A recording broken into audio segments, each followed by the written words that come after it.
एखाद्याला वावर आहे, तुम्ही ते कशाला 7-12 धरलाय? आम्ही शेजारचं जे पडक पडलेलं आहे ना ते म्हणतोय आमचं आहे, तर तुम्ही जुना दस्तावेज शोधला की हो हे तुमच्याच आजोबा पंजोबाच्या नावावर आहे. नवीन शोधलंय आमचं हे तुम्ही, आता जो मी पर्याय सांगितला ती एकदम बेस्ट. बेस्ट त्या पर्यायाने आपण माझी हरकत नाही. समजलं का? बरोबर. 58 लाख नोंदीची आधी चिटकून टाका पहिल्यासारख्या, त्यांना म्हणा 28 ऑगस्टच्या आत देऊन टाक. चल हे काम करू नका आता जे शिंदे साहेबांच्या माझ्या किंवा आपल्या समजण्यामध्ये म्हणजे आमचं अडाणी मत आहे, परंतु 58,23,000 आपण जे नवीन म्हणतो बरोबर, त्यांचं म्हणणं आहे की एकूण ज्या नोंदी आम्ही शोधल्या त्या 58 लाख आहे. आणि त्याच्यामध्ये जे आम्ही आता ज्या लोकांना दाखले मिळाले असतील वगैरे तो आकडा वेगळा. तर माझी विनंती काय आहे की ठीक आहे आपण म्हणण्याप्रमाणे हा जो नवीन याच्यात 28 लाख शोधला हे किती लोकांना आता दाखले मिळेल आम्ही आज माहिती उपलब्ध करतो आपल्यासाठी. 22 लाख म्हणले ना, तेच म्हणतात म्हणजे किती उपलब्ध करू 22 लाख म्हणले दिले. ते आकडे नाही चुकीचे आकडे होते तुम्हाला काय उंमत झाली बा आमची, लईच फरफट चालली पण आमची. काय 22 लाख तर 22 लाख घेऊ आपण थोडे, म्हणजे 58 लाख मग 22 लाख गेले असंच ना.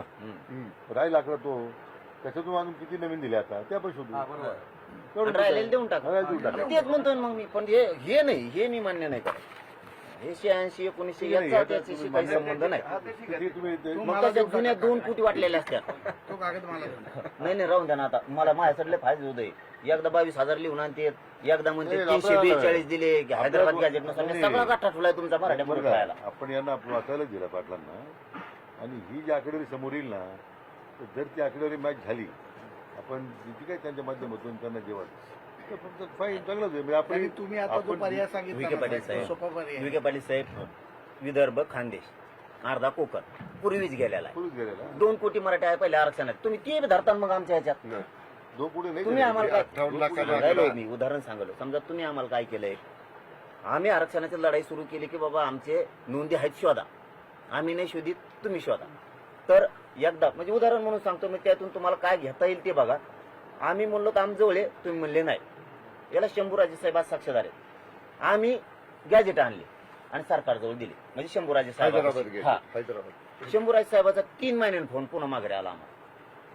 ते म्हणले आम्ही हाताने घेत नसतो कुणाच्या, शिंदे समिती म्हणली आमचेच लोक घेणार तरच मान्य आम्हाला. म्हणजे एखादा रस्ता करायचा असेल ना तर आम्ही सांगून उपयोग नाही, तुमचा इंजिनियर येऊनच ते रस्ते बनवणार, काय म्हणते त्याला ते मॅप बनवणार तरच होणार.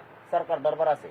मग शंभूराजे साहेबाचा फोन आला, ती म्हणले मी शिंदे साहेबाला पुन्हा सांगतो की विमान घेऊन मी आणि ती समिती आम्ही जातो, तिथं अटेस्टेड करतो आणि मग आणतो. तर शंभूराजेंनी 8-9 हजार पत्र तिथून अटेस्टेड करून आणले आणि मग ते सरकारी खरा दस्तावेज झाला. आम्ही दिला गेला का नाही फेकून.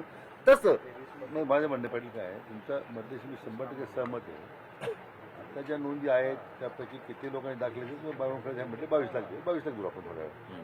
याच्या व्यतिरिक्त आणखी किती लोक दाखले दिले ते आपण वेगळी माहिती देतो तुम्हाला, आणि जे राहिले शिल्लक त्यांनी देऊन टाकायचे. आमची बट काहीच भांडण नाही. मग दुसरं काय करू आपण ते.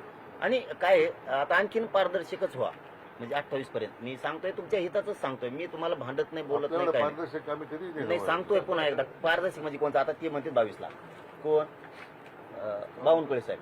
तुम्ही आधी म्हणलात आता 22 लाख नाही. समजून घ्या, तुमचा फटक्याबद्दल बोलतोय मी. त्याचे परिणाम काय व्हायला लागलेत लोकांना काहीच कळाना. तुम्ही सरळ सांगा की हे मराठ्याचं मिळालेलं द्यावं लागेल, तुमच्यावर नका दबाव येऊन देऊ, कारण आम्ही काय ओबीसीचे विरोधक नाही. रिअल ते आज बोलायला तुम्हाला आमचं कमी जास्त म्हणून ना तुम्ही हे रेकॉर्ड यार द्यावं लागेल यार, तुमचे भाव आहेत ते. बरोबर आहे.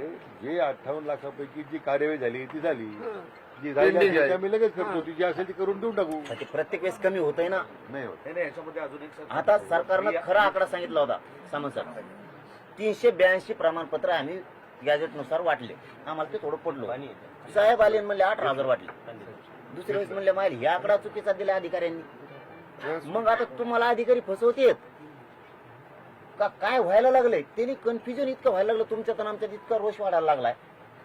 58 लाख नोंदी सांगितल्या शिंदे समितीने, आता लिहून दिलंय त्यांनीच.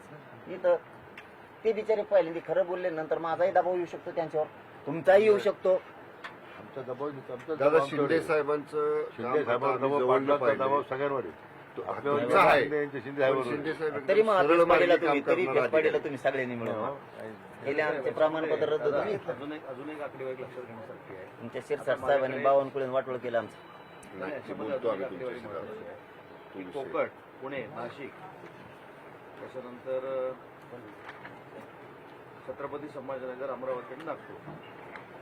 आता या पेजवरचं तुम्हाला फक्त वाचून दाखवतो की 1,20,324 लोकांनी जात पडताळणीचं अर्ज दाखल केला. त्याच्यामध्ये जात पडताळणी प्रमाणपत्र किती लोकांना दिलं तर 1,04,546 लोकांना दिलं आणि नामंजुरांची संख्या 30 आहे. नाही हे 23 पासून. हा 23 पासून ते सांगतो. समिती गठीत झाल्यानंतर समिती गठीत झाल्यापासून सांगितलं बरोबर. त्यांनी 31/7/2024 पर्यंत अहवाल दिला बरोबर, शिंदे हा. समितीनं. 24 त्यांचं खोटा नाही ठरू शकत आपण. नाही ना मग ते समजा. हे त्यांनी इथून 23 पासून सांगितलंय म्हणजे गठीत केल्यापासून हो हो हो. तर अखेर पूर्ण दिली त्यांनी इथं हो. 2026 पर्यंत 3 वर्षाचा डाटा दिलाय. अखेर 3 बरोबर. वर्षाचं. 3 वर्षात डाटा दिलाय त्यांनी ना. म्हणजे ह्या- मग 1986 हे लफडा आलं कुठून गेल्या त्याचा- जर शिंदे समिती असं म्हणते